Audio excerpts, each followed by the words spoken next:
Hello and welcome once again to the Wednesday Room. For the latest in an ongoing series of videos, I don't know which chapter this is, it'll probably be there about now. An ongoing series of videos that doesn't really have a theme other than we're going to meet some people who've either recorded themselves or have been recorded, and the footage has been put on the internet and they're just behaving terribly. So ladies and gentlemen, boys and girls, and attention-seeking non-binary they-thems, welcome to People Being Awful, chapter whatever. And we'll begin with someone who, despite it being 2024, and despite everyone who wanted to be vaccinated has now been vaccinated, and everyone who hasn't been vaccinated still can't fucking shut up about it on the internet, this person is being COVID cautious. Pro-Palestinian and you believe in the liberation of Palestine and other oppressed countries, you need to be masking. You should be masking. I just matched with this woman on Bumble BFF, like a friend, and she was really excited because I was like, yeah, I also believe in the downfall of imperialism. And she was like, oh, great. I'm looking for more friends who are on my same page about this, because the more I evolve and, believe in collective liberation, the more I have to need different friends who are kind of on that level too. And I was like, oh my gosh, same. I've been going through a big evolution and it's hard to keep up with the friendships, And then I mentioned about being COVID cautious, which is on my profile. And then she was like, yeah, so do you find it hard to still be COVID cautious when nobody else is? And so I just said, it's gotten easier with finding virtual communities and in real life communities, my local mask block. I just always mask and, I don't go in crowds, and that's kind of what I do. What the fuck is going on with her eyes? Something that always strikes me about the anti-establishment smash the system brigade is they don't seem to realise that without said evil capitalist system, there wouldn't be anyone to pay their benefits. Or for our new friend, there wouldn't be anyone to pay for the medication which she should clearly be on. And I think she's confused. And forgive me because I haven't seen that clip for a few days. But the reason that people on pro-Palestine marches are masking up isn't because they're COVID cautious. It's because on said pro-Palestine / anti-Israel hate marches, they don't want the police to recognise them. Although in this country, here in the UK, I don't know why they bother. Because people can wander about on a Saturday afternoon or a weekday, because most of them don't seem to work, screaming from the river to the sea, and the police will idly wave them on, even though most of them don't even know which fucking river it is, and there's only one in Israel. Although now in the UK, post a hurty meme, straight to jail. And I don't get into the whole Israel-Palestine thing because I think it's very nuanced and very complicated. And I'm not saying Israel hasn't done anything wrong and will continue to do things wrong. But Hamas are using the standard playbook for followers of the religion of peace, which is 1, start a war, 2, lose, and 3, cry about it and play the victim. So we'll leave our friend to go back to her online communities. And now we'll get some advice about the upcoming election in the new world. Is for women, specifically white Republican women. If you're not a woman or you're not a white Republican woman, you can still stay and watch. I'm going to let you in on a little secret. You do not have to vote for who your husband is voting for. Crazy, I know. But no, who you vote for is not public record, so he will never know. With that being said, though, do whatever you need to do to remain safe. So, sound advice there from a woman who seems to be assuming that other women don't know how voting works, that it's anonymous.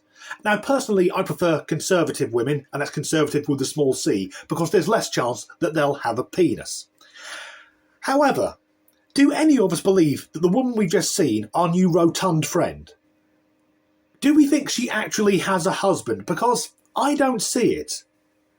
I'm assuming she's someone who comfort eats, someone who eats her feelings. But if that's how many feelings she's eating, then fuck me, she must be emotional. So that's a seamless segue onto someone being overly emotional, this time at an airport. Hey! I'm gonna put 911! I called them for you already. You don't have to call. And I'm Tisha. T-E-S-H-A. What? T-E-S-H-A. What do you mean? You asked my name. It's Tisha. T-E-S-H-A. I like your hair. I don't need your name. You asked it. Please, don't do that. Jealousy. You're jealous. You know what? Yeah. Wait. Hold on. Get my good side. Hold on. Jealousy. Jealousy. So again, rebooking is next to D37 for rebooking. I don't need your advice. Okay. Your name? What I find odd is the way that chap goes between being an overly emotional screaming wreck, like a toddler who's dropped his ice cream, to being calm and collected like someone has flicked a fucking switch. Oh my god, I can't cope, it's too terrible, I can't go on. What's that? Oh yes, I'm absolutely splendid. Yet, that's not the only thing that boils my piss, and I think the woman who we can't see, she's done very well to remain calm and composed. But she used the word arxed, and as a Brit, that absolutely boils my piss. There is no R in the word asked, and trust me, I'm a Brit. As I said, we're great at putting letters in where they don't need to be.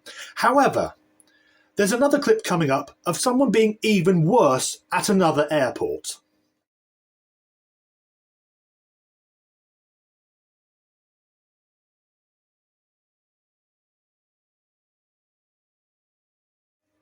Right, so that person has gone through airport security, which tends to be quite strict, and is now living his or her, or they, be a they then, won't it, their alternative lifestyle, dressing up and behaving like an animal in public. Shame really needs to have a bit of a comeback, either that or bullying, because if you have someone who's acting like that in public, clearly that's someone who wasn't hit enough as a child. They're at a fucking airport, a building which is guaranteed to contain police carrying fucking machine guns. Imagine being the parent to that individual, knowing that your son or daughter is going to go out and spend the day pretending to be an animal. I cannot imagine being such a failure. However, it could be worse.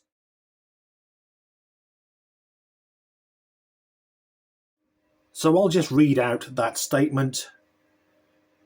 You realise that taking an unscheduled work break after you got misgendered is not an inconvenience to a good manager. You are valid. Needing an extra break to go and have a blub because someone paid attention to observable reality and referred to you as the actual sex you are, rather than going along with your ridiculous made-up identity with the pronouns you picked half an hour ago, for which you need constant external validation.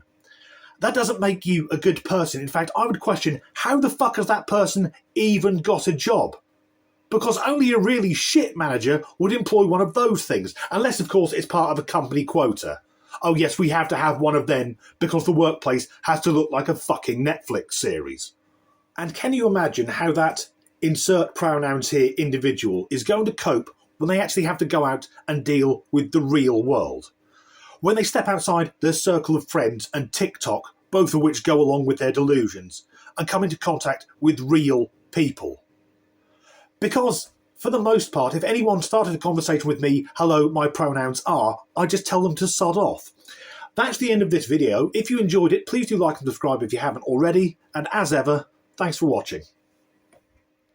What the fuck is going on with her eyes?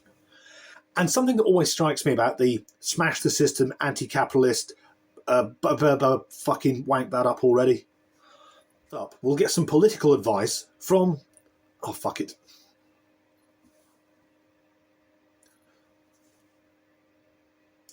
Next up, some political advice from someone... I've fucked it up twice. Next up, some political advice from the... I can't even read my bastard writing. Just make it up, Dan. What I find most confusing is the way that that gentleman, I'm using that term very broadly, changes mood so quickly. 1 second he's an absolute screaming wreck, like a toddler who's fucking pissed the line bollocks to it. Like a toddler who's dropped whatever. Fucking do it again. So that chap has gone through airport security. Fuck it. So that individual has gone through airport security, which tend to be quite fucking tight, and is now LARPing as an animal. I don't know which animal. Now, if I was at that airport, I would feel more comfortable sitting next to a chap in strict Islamic dress with a backpack that was fucking ticking, rather than next to whatever the furry thing is. It is just a sex thing, isn't it?